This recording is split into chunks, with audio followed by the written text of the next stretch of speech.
Peço aos irmãos que diariamente na sua devocional você possa estar orando pela Kaline. Irmãos, vamos continuar, vamos prosseguir.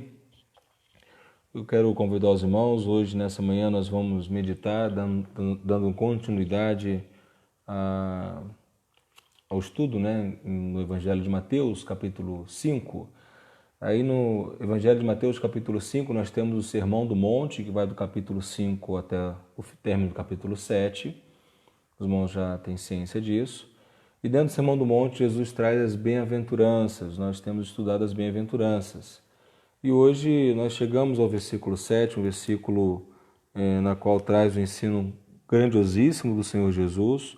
O tema dessa série são como ser feliz, o que nós temos aí procurado estudar na Palavra de Deus. E nessa manhã continuamos então falando sobre o que Jesus nos ensinou aqui. Vamos orar mais uma vez? E após a oração eu vou ler o texto e a gente vai compartilhar o ensino da Palavra de Deus. Vamos lá. Senhor Deus, nosso Pai, estamos aqui, ó Deus, mais uma vez para ouvirmos a Tua voz, a exposição da Tua Palavra. Ó Deus, que nossos ouvidos estejam atentos, ó Pai amado, que nosso coração esteja rendido ao Senhor. Ó Deus querido, que a palavra do Senhor traga alento, traga conforto, traga encorajamento. Ó Deus, traga a compreensão de que precisamos, ó Deus, buscar a santificação, que possamos fazer a Sua vontade. E, ó Senhor, obrigado pelo Teu grande amor para conosco. Em nome de Jesus que oramos e agradecemos. Amém. Irmãos, vamos lá. Mateus capítulo 5, versículo 7. Nessa manhã eu quero dar o tema, a nossa reflexão sobre a bênção da misericórdia, tá? O que nós vamos nessa manhã ter como tema. Então, vamos ler o texto. Mateus 5, 7 diz assim, Jesus fala: Bem-aventurado os misericordiosos, pois alcançarão misericórdia. Mais uma vez comigo. Bem-aventurado os misericordiosos, pois alcançarão misericórdia. Irmãos, é impressionante notarmos o quanto que quando Jesus ele está trazendo as bem-aventuranças, o nosso Senhor e Salvador Jesus Cristo, ele deseja que o seu povo ele possa de verdade aqui na terra, enquanto vivemos nessa terra transitória, porque temos a segurança da vida eterna com o Senhor nosso Deus, mas que nós tenhamos uma vida feliz. A propósito de Deus, que o seu povo seja um povo que se alegra, seja um povo jubiloso, seja um povo confiante em toda e qualquer situação, por mais tempestuosa que seja a vida em alguns momentos, ok? E o texto dessa manhã ele é um texto muito precioso porque nos mostra que a felicidade na qual o reino de Deus nos traz, ela requer misericórdia. E a misericórdia, ela de fato e verdade, ela provém do próprio Deus. A palavra nos revela que Deus, ele que é misericordioso, a sua misericórdia dura para sempre. Eu queria nessa manhã então pensar com os irmãos acerca da misericórdia, considerando primeiramente a perspectiva do lar, ok? Os desafios que nós temos no dia a dia. Eu acredito que isso tem ficado muito mais sensível e perceptível nesse contexto em que há o isolamento total e a convivência no lar, ela se intensificou muito mais. Os nossos filhos não estão indo às escolas, ficam mais tempo dentro de casa. Pode ser que o provedor do lar, o marido ou a esposa, estejam indo ao trabalho, alguns não, mas alguns têm ido para o trabalho. Então acaba havendo uma presença maior entre pais e filhos dentro do lar e naturalmente com isso você vai ter aí uma possibilidade de ter mais atritos, porque a convivência mais permanente significa maior relacionamento, maior intensidade. Isso pode resultar também em alguns momentos aí de conflitos, de sabores. E aí o texto de hoje ele é muito importante porque nos ajuda a entender muito bem isso. Quando Jesus fala assim, bem-aventurado os misericordiosos, pois alcançarão misericórdia, eu quero com isso então dizer o seguinte, que o lar é o ambiente mais precioso e desafiador quando se trata dos relacionamentos interpessoais. O lar ele é um ambiente em que nós estamos permanentemente, diariamente, a cada hora, a cada momento, vivendo a vida como ela é. Né? Então, assim, o que eu quero dizer é o seguinte: no lar não existem máscaras. No lar, nós sabemos quem realmente nós somos. Talvez no seu local de trabalho você precisa assumir uma postura, você acaba engolindo alguns sapos, né? Você acaba tendo que suportar algumas situações que na sua casa você talvez não faça. Ou no relacionamento com as pessoas fora de casa, a tendência é sempre ser muito agradável, ser muito simpático, muito cordial, não é? E às vezes no lar não é assim. Com as pessoas de fora, às vezes procuramos falar de um modo mais respeitoso, mais amigável, e talvez no lar não seja assim. Então, o que eu quero pensar com os irmãos, olhando para essa palavra de Jesus, a bênção da misericórdia, o tema que eu dei, é que você quer saber quem é uma pessoa, quer saber o que realmente ela é, busque saber quem ela é dentro do lar. Como eu disse, no lar as máscaras caem. No lar nós sabemos quem realmente nós somos, ok? Então, diante disso, como está a sua convivência hoje com os seus familiares? Como você está relacionando-se com o seu cônjuge, com seus filhos, com seus pais, com seu irmão, dentro da sua casa? Como é que está? Faz aí agora um breve diagnóstico, né? Procure avaliar um pouco como está essa convivência doméstica. De 0 a 10, que nota você daria? Ao seu relacionamento com o seu cônjuge, ao relacionamento com os seus filhos, com seu irmão, com seus pais. Que nota você daria? 0 a 10. Bem, queridos, quando nós pensamos nisso, nós precisamos entender uma coisa, que no lar conhecemos quem realmente somos. Nossas virtudes e defeitos são manifestos na vida comum do lar. E a palavra de Deus nos mostra isso com muita clareza. Né? Basta olharmos para as histórias de grandes personagens do Antigo Testamento, basta olharmos para os ensinamentos, né, que os apóstolos de Jesus trouxeram e o próprio Senhor Jesus também trouxe, que vamos perceber isso. Ou seja, no lar não há engano. No lar não há engano. A Viviane, minha esposa, ela conhece as minhas qualidades e meus defeitos.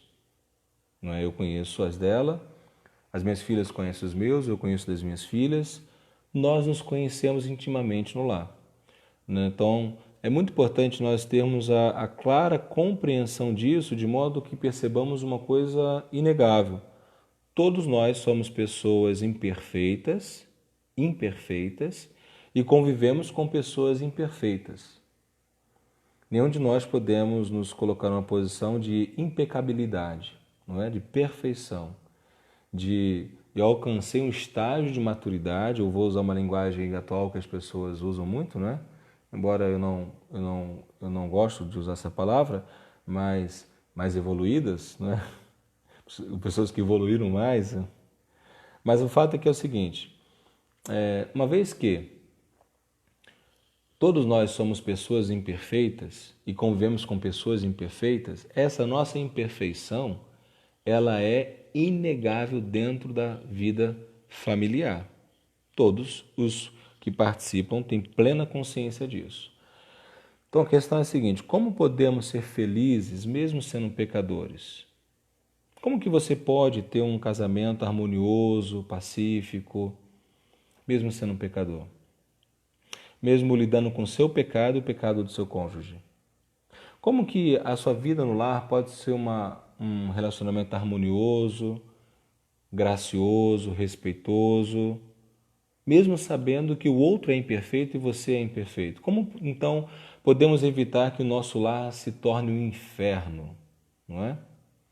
Como é que nós podemos evitar que o nosso lar se torne um local na qual eu quero fugir? Eu não suporto a convivência com os meus pais, os adolescentes poderão dizer. Eu não suporto a convivência com o meu cônjuge, os casados poderão dizer. O que eu desejo é liberdade, o que eu desejo é ficar livre dessa situação. Enquanto as pessoas hoje, irmãos, quando falam da sua família, quando falam da sua casa, estão pensando exatamente isso. O que eu quero é a minha felicidade, o que eu quero é a minha liberdade. Então, buscam o divórcio, buscam o adultério, buscam as drogas, buscam a prostituição, porque o que se quer não se tem no lar e se busca lá fora, que é a felicidade fundamentada nos desejos e prazeres da carne, não é? Então, a resposta para essa questão nós temos aqui nessa bem-aventurança que o Senhor Jesus traz, Mateus 5,7. Jesus ele fala, bem-aventurados os misericordiosos, porque alcançarão misericórdia. Quando nós pensamos nisso, irmãos, ouvindo essa palavra de Jesus, nós temos que fazer uma pergunta muito importante e compreender o que é misericórdia, não é? O que é misericórdia? O que a palavra de Deus nos revela sobre isso? Misericórdia, irmãos, é agir com bondade, é agir bondosamente, com boa vontade, com desejo de ajudar aquele que errou. Entenda isso. Jesus está falando que bem-aventurado os que agem bondosamente, bem-aventurado os que agem com boa vontade, bem-aventurados os que agem com desejo de ajudar aquele que errou. Então, misericórdia, quando nós pensamos no seu conceito, misericórdia tem a ver com não dar à pessoa que errou o que ela merece. Isso é misericórdia. Misericórdia é não dar à pessoa que errou aquilo que ela merece.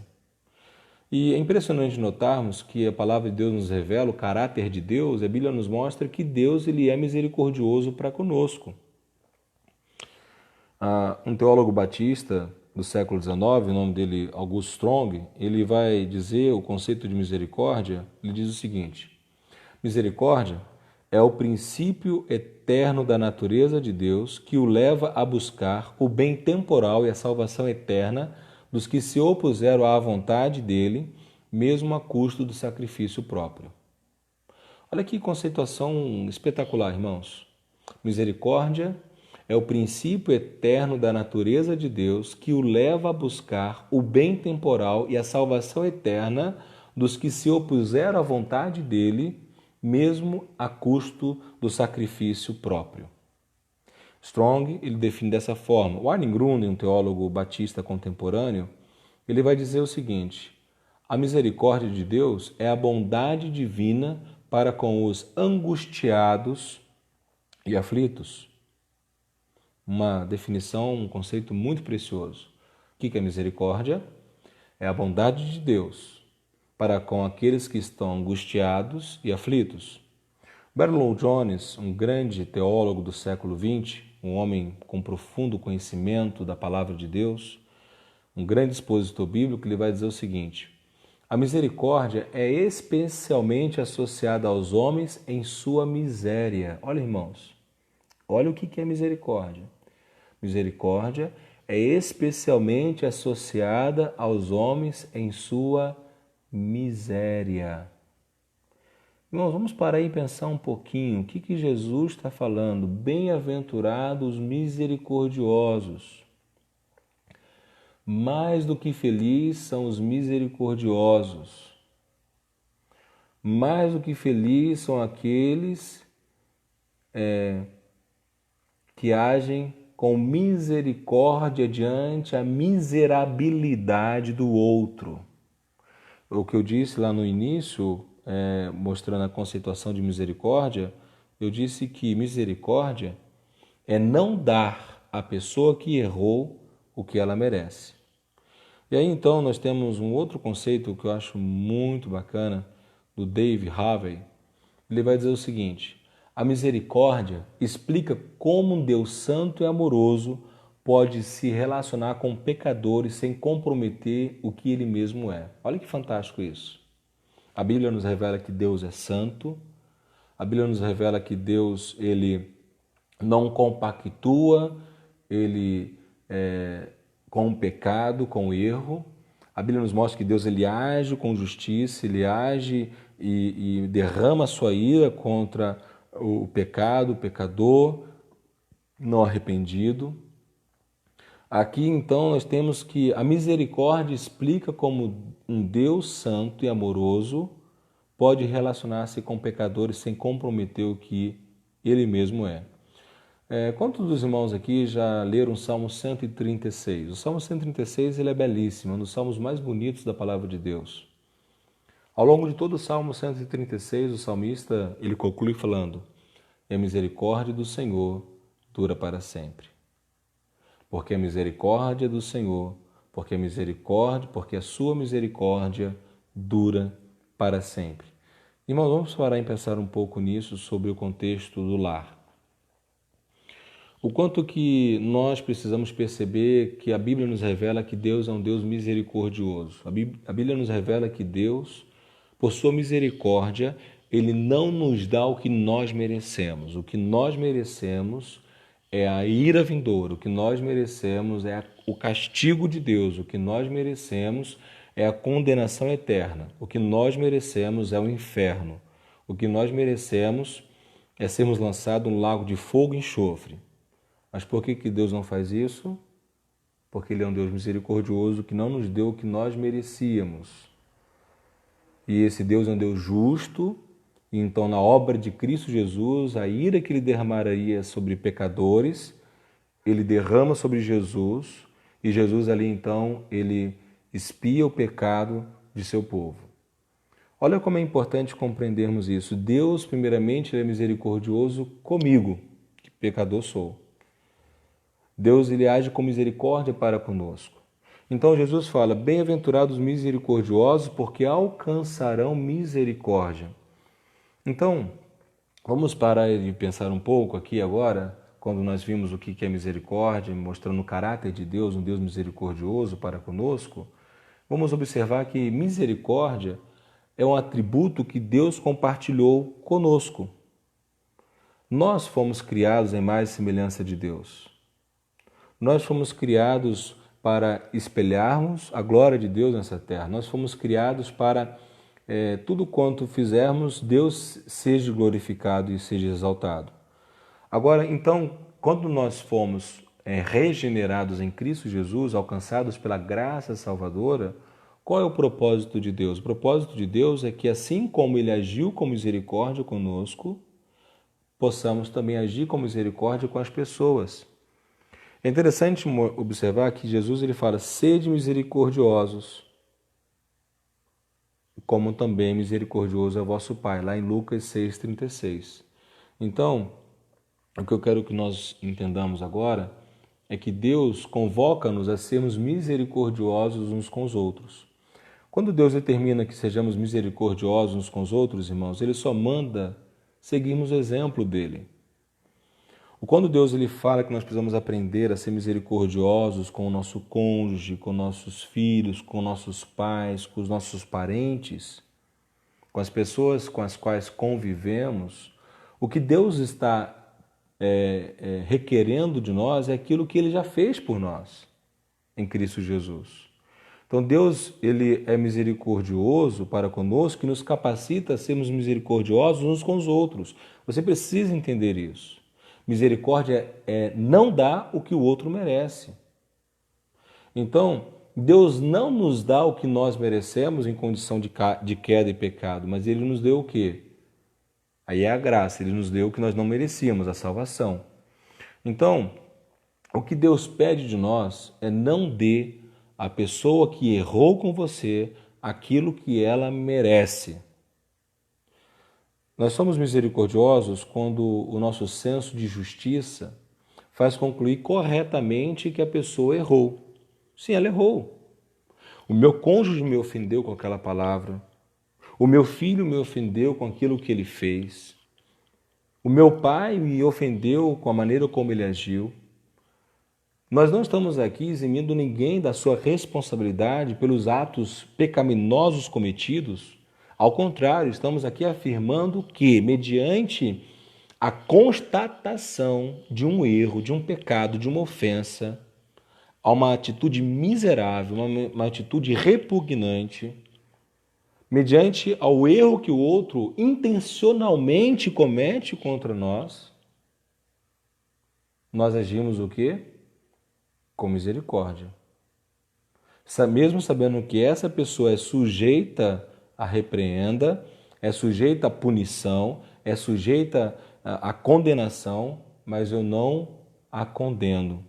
Eu não ajo com ela de uma maneira que ela receba a punição merecida. No entanto, ao invés de punir essa pessoa, ao invés de aplicar a pena que ela merece, eu não dou o que ela merece, mesmo que isso me custe. Mesmo que eu sofra o dano. Quem merece sofrer o dano é ela. Mas por misericórdia, eu não vou puni-la. Amados irmãos, é o que o Senhor Jesus está falando. É o que Deus fez conosco. Bem-aventurado os misericordiosos, porque alcançarão misericórdia. Observe o quanto que esse ensino de Jesus ele é muito útil para a sua vida no lar. Eu tenho falado isso desde o início dessa nossa reflexão hoje. Dentro de casa não existem máscaras. Dentro de casa nós sabemos quem nós somos. Você até pode tentar vestir uma máscara com seus irmãos em Cristo na igreja. Você pode até tentar vestir uma máscara diante da minha pessoa, como pastor. Você pode até tentar vestir uma máscara diante da liderança da igreja. Mas, queridos, no lar não existem máscaras. Nós sabemos quem realmente somos. No lar nós realmente identificamos quais são os nossos sentimentos, pensamentos, comportamentos pecaminosos. Então, nós precisamos compreender que nós precisamos ser misericordiosos uns com os outros, porque todos nós somos pecadores, porque todos nós temos a tendência, em razão da nossa realidade, de vivermos um mundo caído, de sermos pessoas que ainda lutam contra as obras da carne, realmente cometermos falhas. 1 Coríntios capítulo 6, versículo 7, o apóstolo Paulo vai dizer o seguinte: o só existir entre vós demandas já é completa derrota para vós outros. Por que não sofreis antes a injustiça? Por que não sofreis antes o dano? Olha, irmãos, como que o apóstolo Paulo, tratando de vários pecados da igreja de Corinto, desunião, competição, partidarismo, fofoca, maledicência, imoralidade sexual. A igreja de Corinto, uma igreja dominada pelas obras da carne, onde um momento em que está havendo disputa judicial entre irmãos, irmãos levando outro irmão à justiça para que o outro fosse punido. Então Paulo aqui está tratando a igreja em Corinto, mostrando: por que não sofreis antes a injustiça? Por que não sofreis antes o dano? O que é isso, irmãos? É agir com misericórdia. Assim como Deus escolheu agir em amor e misericórdia para conosco, muito embora fôssemos ainda seu inimigo, conforme a palavra nos revela em Romanos e em Efésios, nós devemos agir com misericórdia para com aqueles que se colocam como nossos inimigos. Inimigos muitas vezes velados ou inimigos ocasionais. O povo de Deus, a igreja de Deus, não pode ser essa igreja reacionária em que uma falta sofrida seja respondida com condenação, de uma forma que o outro precisa realmente sofrer todo o dano pelo que ele cometeu. O apóstolo Pedro, capítulo 3, versículo 8 e 9, fala assim: finalmente, sede todos de igual modo compadecidos, fraternalmente amigos, misericordiosos, humildes, não pagando mal por mal ou injúria por injúria, antes, pelo contrário, bendizendo, pois para isto mesmo fostes chamados, a fim de receberdes bênção como herança. Irmãos, olha como o apóstolo Pedro é muito claro ao ensinar a igreja. Olha o que ele está falando para nós. Finalmente, sejam todos de igual ânimo. Que haja entre nós compaixão, que haja entre nós o amor fraternal, que haja entre nós misericórdia, que haja entre nós humildade, que nós não venhamos pagar mal por mal, que nós não venhamos agir com injúria por injúria. Pelo contrário, Pedro diz, bem dizendo, pois para isso fostes chamados, a fim de receberdes bênção como herança. Queridos irmãos, nós precisamos estar muito atentos a essa palavra, àquilo que a palavra de Deus diz, porque Jesus fala: mais do que felizes são os que são misericordiosos, os que agem com misericórdia. Você quer ter um casamento feliz? Você quer ter um bom relacionamento conjugal com o seu esposo ou com a sua esposa? Você quer ter um relacionamento saudável com seus filhos? Você quer ter um bom relacionamento com o seu filho, com a sua filha, com o seu pai, com a sua irmã, com o seu irmão, dentro de casa? Então entenda uma coisa: julgue menos, critique menos, seja misericordioso, não dê o que o outro merece. Bem-aventurados misericordiosos, pois alcançarão misericórdia. O apóstolo Paulo, em Colossenses 3,12, fala assim: revesti-vos, pois, como eleitos de Deus, santos e amados, de ternos afetos de misericórdia, de bondade, de humildade, de mansidão, de longanimidade. Olha, queridos, como que a palavra de Deus é precisa: revesti-vos como eleitos de Deus, santos e amados, de ternos afetos. Eu te pergunto o seguinte: dentro da sua casa, no seu relacionamento com os seus, tem havido misericórdia? Tem havido bondade? Tem havido humildade? Tem havido mansidão e longanimidade? Amados irmãos, nós precisamos buscar isso dentro de casa. O nosso lar é um ambiente mais favorável, mais necessário que venhamos viver o Evangelho, que venhamos praticar a palavra de Deus. Nós que somos pais, nossos filhos precisam olhar para nós como pais e ver em nós misericórdia.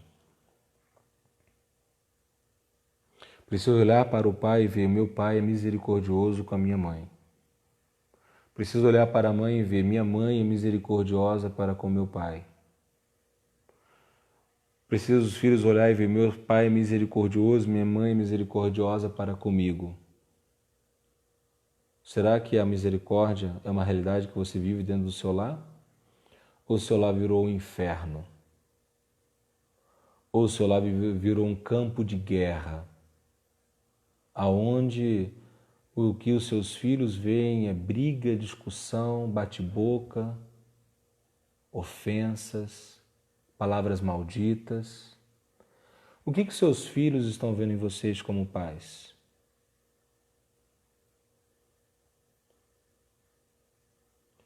O que os seus filhos estão aprendendo com você? Meus queridos irmãos, no lar, as máscaras caem. Seja misericordioso. Arrependa-se dos seus pecados. Se dentro da sua casa não tem havido misericórdia e essa palavra nessa manhã tem tocado o seu coração, quebrante seu coração diante de Deus. Clame a Deus: Senhor Deus, eu preciso aprender a ser misericordioso, ser misericordiosa. Senhor Deus, eu tenho sido tão árbitro, tão juiz sobre o meu cônjuge, sobre os meus filhos, sobre os meus pais. Senhor Deus, perdoe os meus pecados. Eu não quero continuar agindo dessa forma. Reconcilie-se com Deus. Feito isso, reúna o seu cônjuge. Trate com seu cônjuge os seus pecados. Senta com seu cônjuge. Não é para apontar na cara dele os erros que ele comete. Mas senta com seu cônjuge e fala: eu tenho um pecado contra você. Eu tenho errado na minha maneira de agir. Eu tenho maldizido, tenho falado mal de você. Eu tenho tanta mágoa, eu tenho tanto rancor, eu tenho tanto ódio de você. eu quero te pedir perdão. Não é, irmãos? Eu preciso me reconciliar contigo. Resolva os conflitos que você tem com seu cônjuge. Essa quarentena está sendo um tempo de Deus para que as famílias sejam tratadas em seus pecados. Feito isso com seu cônjuge, faça isso agora com seus filhos. Junto com seu cônjuge, pegue seus filhos e peça perdão aos seus filhos. Confesse seus pecados, admita os seus erros. Admita e restaure. Pratique a palavra de Deus dentro do seu lar. Porque, queridos irmãos e irmãs, é um tempo precioso que Deus tem dado à sua igreja.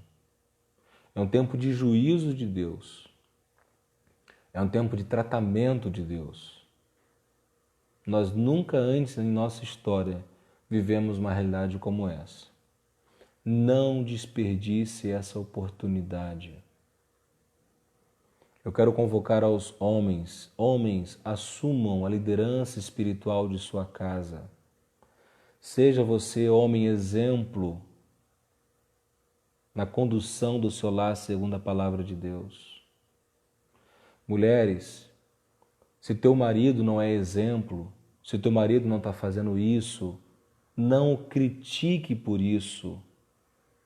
Então, mediante a uma vacância, mediante a uma falha de seu marido, então é hora de você fazer isso.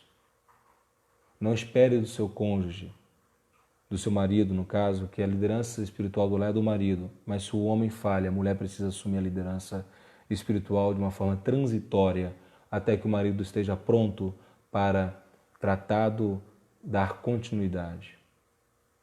Então isso é muito importante. A ausência de misericórdia dentro de um lar leva o lar à destruição. A ausência de misericórdia tem gerado muito amargura nos relacionamentos. A ausência de misericórdia faz com que nós sejamos juízes vorazes por justiça própria. A ausência de misericórdia tem resultado em famílias destruídas, casamentos arruinados, filhos destroçados. Queridos,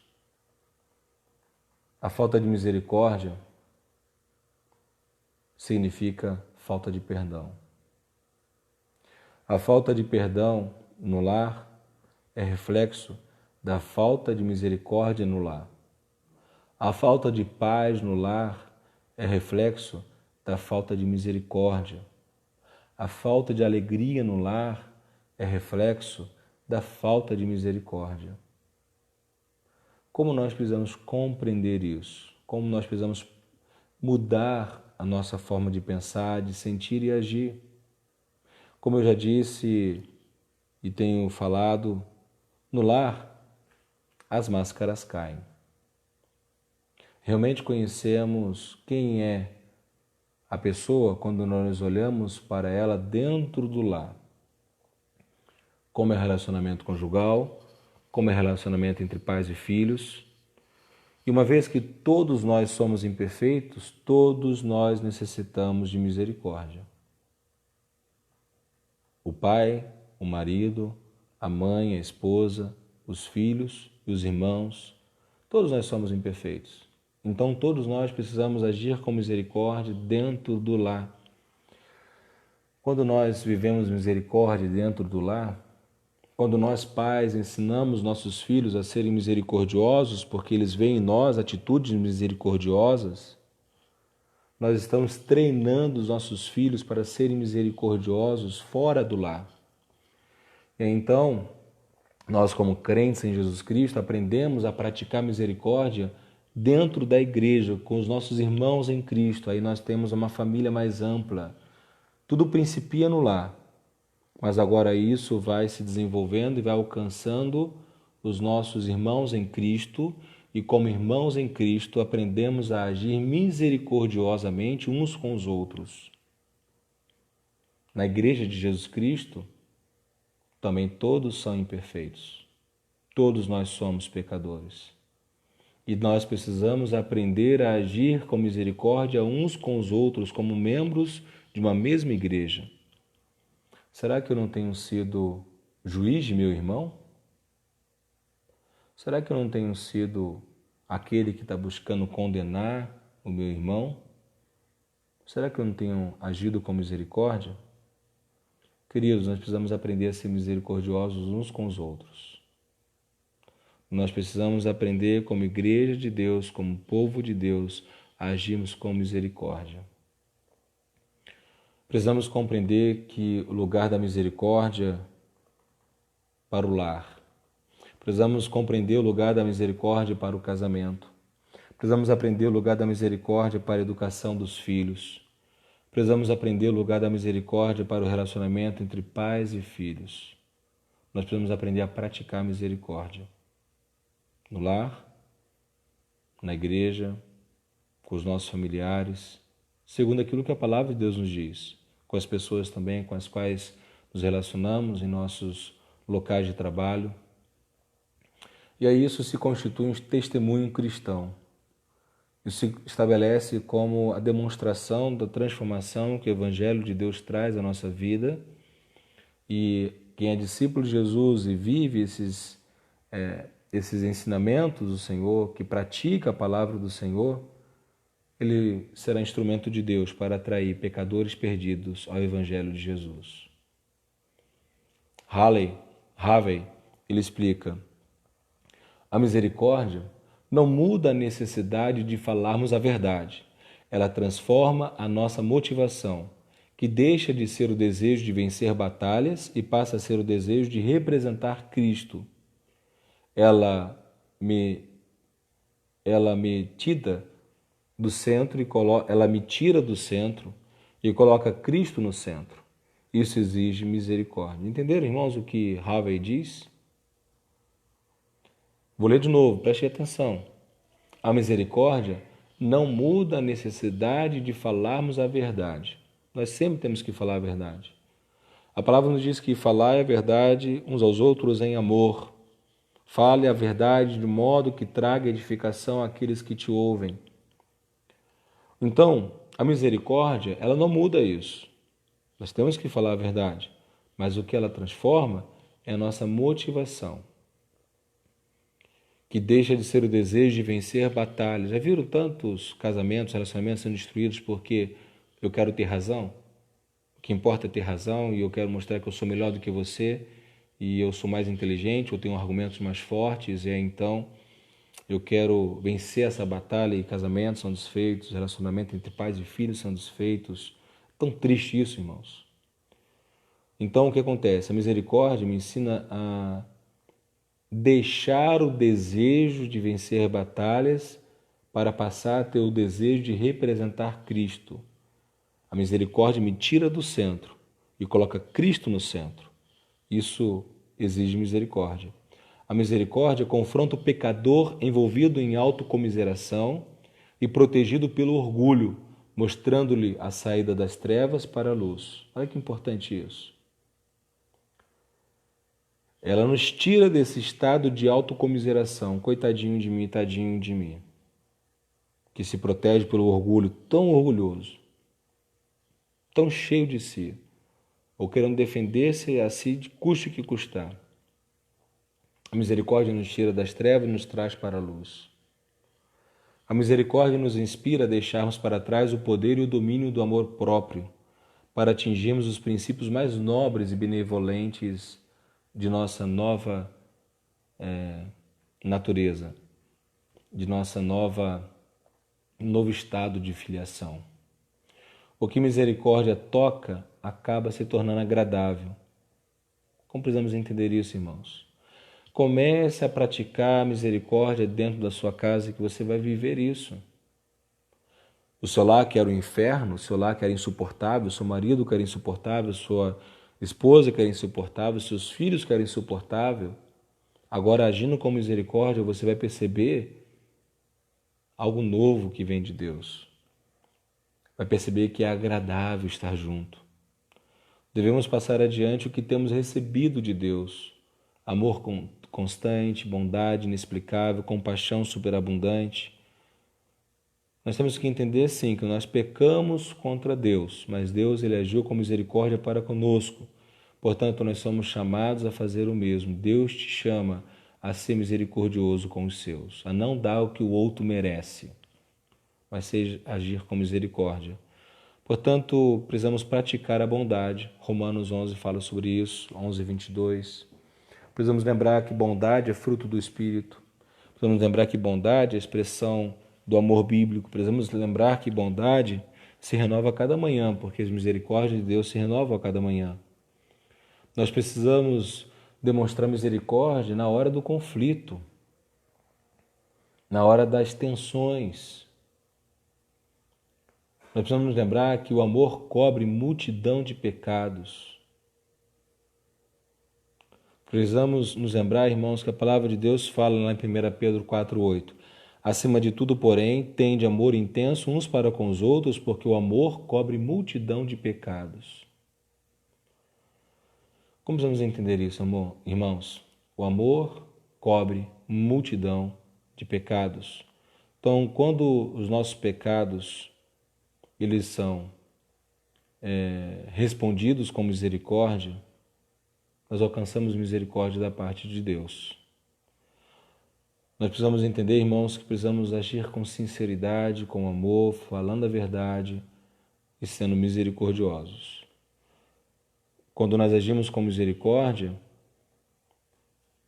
nós derrotamos o verdadeiro inimigo. Sabe qual é o verdadeiro inimigo? Justiça própria. Não é? A justiça própria, ela não se manifesta apenas quando as pessoas pecam contra nós. Ela também se expressa quando nos deparamos com a fraqueza dos outros. Todos somos fracos em alguma área. Alguns são mais suscetíveis do que outros ao desânimo, à ira, à ansiedade, a tantas outras realidades de dor e sofrimento, mas todos nós somos fracos em alguma área. Do contrário, não haveria necessidade do poder de Deus se manifestando em nossa vida. Romanos capítulo 8, versículo 26 fala: também o Espírito, semelhantemente, nos assiste em nossa fraqueza, porque não sabemos orar como convém, mas o mesmo Espírito intercede por nós sobremaneira, com gemidos inexprimíveis. Queridos irmãos, como é importante entendermos isso e dependermos da graça de Deus, agindo com misericórdia uns com os outros. Você se compadece da fraqueza do seu próximo? Você se compadece da fraqueza do seu cônjuge? Você se compadece da fraqueza do seu filho, do seu pai? Será que nós temos deixado de lado a misericórdia? Tiago capítulo 2, versículo 13 fala: porque o juízo é sem misericórdia para com aquele que não usou de misericórdia. A misericórdia triunfa sobre o juízo. Deixemos de ser juízes. Deixemos de ser pessoas que queiram executar a pena, condenando, execrando o outro. Mas sejamos pessoas misericordiosas, e misericórdia é dar o que o outro não merece. Jesus falou: bem-aventurados os misericordiosos, porque alcançarão misericórdia. Lembremos-nos que Deus nos amou, que Deus, Ele nos salvou, Ele nos redimiu, Ele nos deu uma nova vida para que possamos agir com misericórdia uns com os outros. 2 Coríntios 12, 9 fala assim: então Ele me diz: a minha graça te basta, porque o poder se aperfeiçoa na fraqueza. De boa vontade, pois, mais me gloriarei nas fraquezas, para que sobre mim repouse o poder de Cristo. Então, queridos irmãos e irmãs, amada igreja, sejamos misericordiosos. E precisamos começar a ser misericordiosos dentro do nosso lar. No lar, as máscaras caem. Seja misericordioso com seu cônjuge. Seja misericordioso com seus filhos. Seja misericordioso com seus pais. Todos nós somos imperfeitos e pecadores e precisamos de misericórdia. Sejamos misericordiosos uns com os outros. Quando eu entendo a misericórdia que Deus expressou para comigo, meus olhos veem a ruína de minha justiça própria e impele-me a cruz de Cristo. E eu busco a justiça de Cristo. John Stott ele vai dizer algo muito precioso. O poder de Deus age melhor na fraqueza humana. A fraqueza é a arena em que Deus manifesta mais fortemente o seu poder. Que nós possamos, irmãos, então, praticar esse tempo tão precioso que Deus está nos dando. Tempo este que ninguém que hoje vive viveu. Um tempo de isolamento, um tempo em que você está sendo diariamente posto à prova, sendo testado, tendo oportunidade de praticar o ensinamento da palavra de Deus dentro do seu lar. Então, seja misericordioso com os seus irmãos em Cristo, com aqueles com os quais você convive. Jesus falou, bem-aventurados os misericordiosos, porque alcançarão misericórdia. Que Deus abençoe, irmão, irmã, queridos irmãos. Pratique a palavra para a glória de Deus. Vamos orar? Senhor, nós te louvamos, Pai, te agradecemos por esse tempo que o Senhor tem nos dado. Como é bom sabermos, Senhor, que a Tua palavra, ó Deus, ela tanto nos corrige quanto nos conforta, nos ensina, ó Pai amado, quanto nos disciplina. Obrigado, Deus querido, por sabermos que o Senhor é nosso Deus, Tu és nosso refúgio, nossa fortaleza, socorro bem presente na angústia. Te agradecemos, ó Pai amado, por essa manhã podermos ouvir a palavra do Senhor e meditarmos nela. E agora, ó Pai, está diante de nós o chamado à prática. Que possamos praticá-la, ó Pai, vivê-la dentro de nosso lar. De modo, ó Pai querido, que aonde não há máscaras, no ambiente doméstico, onde nós conhecemos de fato quem somos e quem são aqueles com os quais convivemos, reconhecendo, ó Deus, as suas imperfeições. Ó Deus amado, sejamos misericordiosos e que haja, ó Deus, a santificação no lar, que haja o crescimento, que haja, ó Pai amado, a busca pela prática da Tua palavra, Senhor, e que os nossos lares sejam sarados por Ti, sejam curados por Ti. Que os nossos lares, ó Pai amado, sejam lares onde a presença do Senhor é inegável. Onde, ó Pai amado, ó Deus, os casais, os filhos, os pais e filhos possam ter alegria de viver o Evangelho. Em nome de Jesus que eu oro e agradeço. Amém. Amém, meus irmãos, isso aí foi muito bom estarmos juntos nessa manhã no Devocional da PIB. Que Deus te abençoe, que você tenha um excelente domingo, pratique a palavra. E logo mais à noite, se Deus permitir, às 19 horas, temos mais um Devocional da PIB, nosso culto online nesse tempo de isolamento, ok? Sigamos em oração, praticando o que estamos aprendendo para o louvor da glória de Deus. Deus te abençoe e um ótimo dia. Até mais à noite.